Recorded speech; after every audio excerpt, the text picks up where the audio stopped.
Israel goes public over a planned atomic plant it says it needs for electricity. But in a region already rife with nuclear tension, what will the fallout be? This is Inside Story.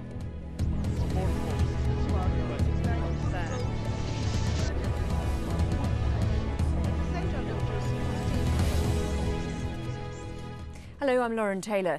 Israel has announced that it's considering building a nuclear power station to meet what it says are the country's growing energy demands. But in a region already dogged by nuclear controversy, the move is bound to fuel international concern. Israel currently has 2 nuclear reactors, which it claims are for research purposes only. And although it's long declined to confirm that it already has nuclear weapons, part of a policy it calls strategic ambiguity, it's widely believed to be the only atomic power in the Middle East. Experts say the new plant would take around 8 years to build and cost around $2 billion. Israel says the plan is nothing new and has been on the table for years. Well, Israel's nuclear weapons program has long been one of the world's worst kept secrets. According to the experts, work started in 1953 in Israel's Negev desert. Key processes such as uranium extraction and production of heavy water began here. And in 1964, with French help, the Dimona reactor in the Negev reached production capacity. At around the same time, the CIA pronounced Israel's nuclear capability as established and irreversible. Israel never officially completed nuclear tests, but in 1979 it's understood that a joint South African-Israeli test went ahead in the Indian Ocean. In 1986, a technician, Mordechai Vanunu, blew the whistle on the Dimona reactor's projects. Controversy surrounding Israel's nuclear arsenal re-emerged. Israel has always concealed the facts by neither confirming nor denying a nuclear capability. Israel has still not signed the Nuclear Non-Proliferation Treaty. Then in December last year, during an interview with German television, the Israeli Prime Minister Ehud Olmert seemed to suggest that Israel had nuclear weapons. Iran openly, explicitly and publicly threatens to write Israel off the map. Can you say that this is the same level when they are aspiring to have nuclear weapons as America, France, Israel, Russia? The existence of Israel's nuclear program, as we said earlier, was first made public in 1986 by a nuclear technician, Mordechai Vanunu, in an interview with London's Sunday Times. Vanunu disclosed pictures that not only suggested Israel had the capacity to produce nuclear weapons, but was actually in possession of them. He worked at the Dimona nuclear plant in the Negev desert from 1976 to 1985. Vanunu called for Israel to come clean regarding its nuclear arsenal and open the Dimona reactor to international inspection. After the interview, he was lured by a female Mossad agent from London to Rome, where he was captured and smuggled back to Israel. Behind closed doors, he stood trial for treason, was quickly convicted and sentenced to an 18-year term. He was released in 2004. Last month, Vanunu was given another sentence for having again spoken to foreign press. Well, joining our discussion today, our guests in Jerusalem, Kalev Ben-David, the director of the Israel Project and former managing editor of the Jerusalem Post. In Tel Aviv, Gideon Spiro, a member of the Israeli Committee for a Mideast free from atomic, biological and chemical weapons. And in London, Elahe Motasham, a nuclear specialist and a senior research associate at the Foreign Policy Centre. If I could come to you, Kalev Ben-David, first, why is Israel mentioning this possibility at this stage?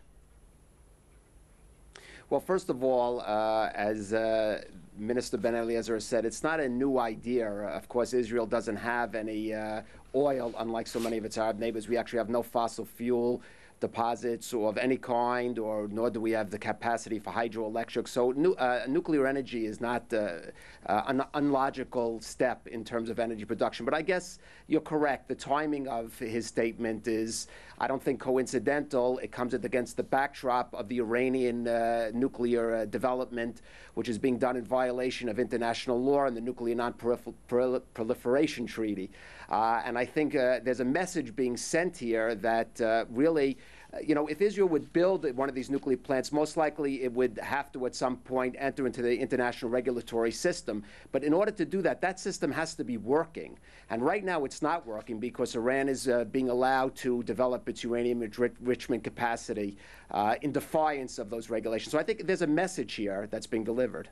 If, Gideon Spiro, do you think that's what it is? It's all sending a message out? No, I think that Israel continued to try and fool the world. They started it with Dimona when Ben Gurion announced in 1960 that the Dimona reactor will be a research reactor open for research for all scientists in the world. And finally, we found out that this is a military installation and producing nuclear weapons. I don't know if Israel qualified for another nuclear reactor because Israel did not sign the NPT. But in case they will build another one, I'm not sure they will use it just for electricity. They will use it also for military purposes. So I think that it is a dangerous move, first of all, from the safety point of view of our area. Secondly, it is dangerous because of environmental reasons. Israel is a small place. The plant will be built in the Negev area, which is an earthquake area. We know the Chernobyl disaster. We know that there is the possibility of human error, earthquake. So I think that in a country like Israel, which we have sun 10 months a year, what we should focus on is another clean energy sources based on the sun. That's exactly where we should spend our money and not for another nuclear reactor. Okay, Ilahim Mohtasham, presumably one of the fears that was mentioned just there is this idea that it could, even if it were announced as a plant that was for civilian use, it could be, the materials from there could be diverted into a military program.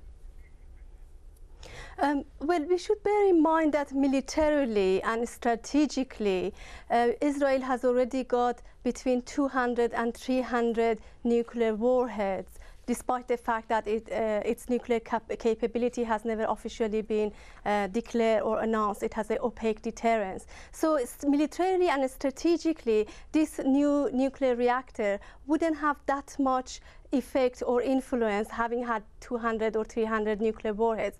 But it will have symbolic and political significance, especially at a time when Iran is under pressure not to have the Iraq nuclear reactor, because as you know, technologically, the Iraq nuclear reactor is very similar to the Israeli type nuclear reactor, which is designed to be built in eight years' time, or to the Dimona, because the Iraq nuclear reactor in Iran is a plutonium reactor with heavy water.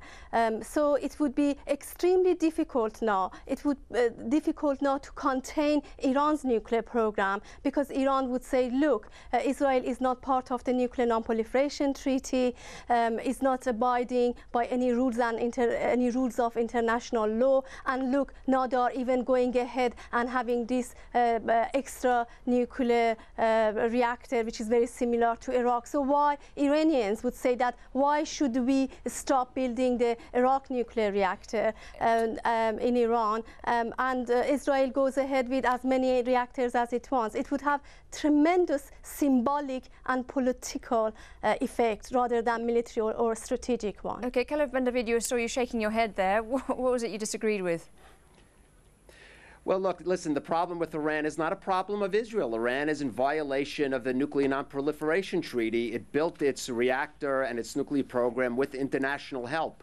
And it is violating those conditions. It is not Israel, it's the UN Security Council, including the permanent members, including countries like Russia and China that have supported Iran and other issues that are taking these sanctions. So I really don't think it's really an issue here of you know, what Israel is doing. Well, what about Israel? Would it not be an idea in that case for if Israel wants to sort of take the moral high ground, why don't they sign up to some of those treaties, and perhaps this is their chance to kind of change the policy of ambiguity, well, and come out with what they have got?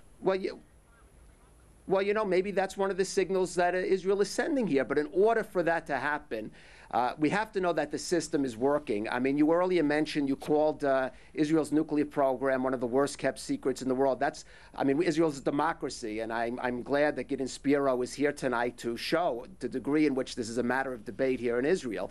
But, you know, just 3 years ago, we discovered that Libya had been developing a nuclear program, which was one of the best kept secrets in the world for over 2 decades, during years when it was a mortal enemy of Israel. So I think we have to, if maybe we could see the system work, and we see tough sanctions on Iran, and Iran halts its development of its uranium enrichment program, then maybe that's a direction Israel can go in. Gideon Spiro, do you think that the system is working at the moment? And also, is there support in Israel, public support, for a new nuclear program, a civilian one? Look, I would like to question the assumption that Israel is a democracy when it comes to the nuclear weapons. There is no democracy because everything is closed. We don't have any information of what's going on in Dimona. There is no public control, not even in the Israeli parliament. So we have no knowledge about the Dimona reactor and about the dangers which we are facing. We have no idea about the nuclear waste in Dimona, how they're handling it. And about Iran, I would like to emphasize, tomorrow is the Hiroshima Day. We will hold a vigil in Tel Aviv against the Israeli nuclear buildup. But we would like to emphasize, we are against nuclear weapons in the Middle East. But Iran, in the meantime, don't have nuclear weapons, and Israel has nuclear weapons. Israel introduced the nuclear race in the Middle East. And it is, and we think that Israel should be handled exactly like Iran by the international community. Both countries should not have nuclear weapons. Iran should not have one in the future. Israel should dismantle what they already have, because this is the only way to create a safe area in the Middle East. We should not forget that Israel is a very unresponsible country. We have Lieberman. The Minister Lieberman is already warned in the past Egypt to bomb the Aswan Dam. Israel is a dangerous country with a lot of fundamentalists around the government. We don't know who has the finger on the red button. Nothing is clear. Okay. There is no democracy when it comes to the nuclear area. Okay, Elahi Mohtasham, how would it change Israel's relations with the global nuclear watchdogs for the IAEA? Do you think that do you think there is a chance they might sort of change the policy of ambiguity, as was suggested earlier? Well, Israel last year actually emphasized that if Iran goes nuclear, i.e. to declare itself as a nuclear weapon power, then it's very likely that Israel would come out of its opaque ambiguity status and declare itself as a nuclear weapon, because Israel has said that it's not going to be the first country to introduce nuclear weapons in the Middle East. But another point which I would like to emphasize, if I may, is that it's not only Israel's nuclear program which is driving Iran's nuclear program, although, as you know, Iran has officially stated that its nuclear program is civil nuclear program. But I would like to emphasize that there is India and Pakistan also, which are outside the Nuclear International Non-Proliferation Treaty. And it's very important to bring India and Pakistan into the international non-proliferation system, as well as Israel. Okay. So it's not only Israel. I must stop you there. We're going to have to take a short break now. Do all of you stay with us. When we come back, we'll be talking actually more about the international issues. Are we witnessing another round of the arms race in the Middle East? We'll have more in just a few moments.